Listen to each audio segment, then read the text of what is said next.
I'm a firm believer that having a great holiday is less about having the right car and caravan and more about going to the right places with the right people.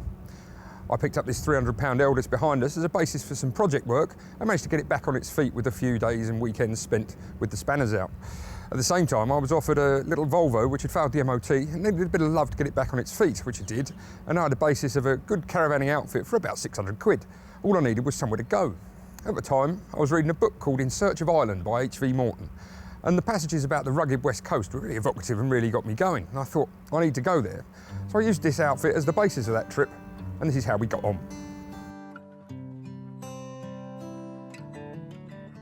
With a surname like Donnelly, I always suspected that me and Ireland would get on well, and so it proved in our tour.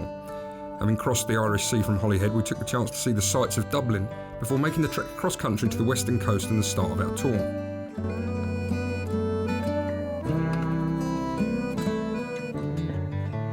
Morton paints a vivid picture of the Connemara landscape. Behind the grey land, moving round in a solemn dance as you go over the twisting road, are blue hills.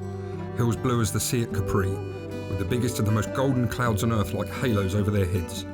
Among the blue hills and the grey fields and beside the blue waters of little lochs and on the edges of sudden peat bogs stand small cabins, incredibly poor and marvellously white, and when the sun goes down this place is as grey as a ghost.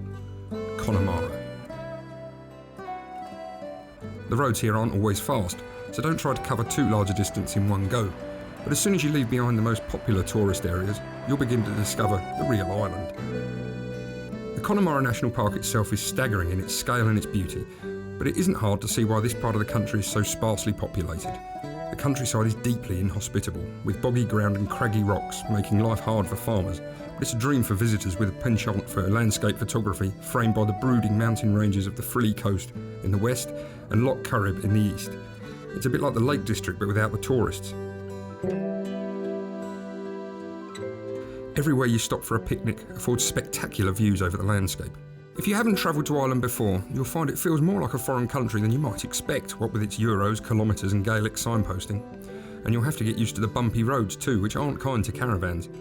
They did our best to shake our Eldest and our Volvo to pieces, but they held together basically, although we did have to restock the cupboards of an evening. We had a great time enjoying the landmarks such as the Burren's eerie limestone pavements and the beautiful little lighthouses along the way. Despite County Galway's best attempts, our outfit survived the trip remarkably intact, proving that with a bit of luck, you can really tour air on a shoestring. We'd enjoyed a fabulous tour of this beautiful country, one that I fell in love with just as H.V. Morton had done before me.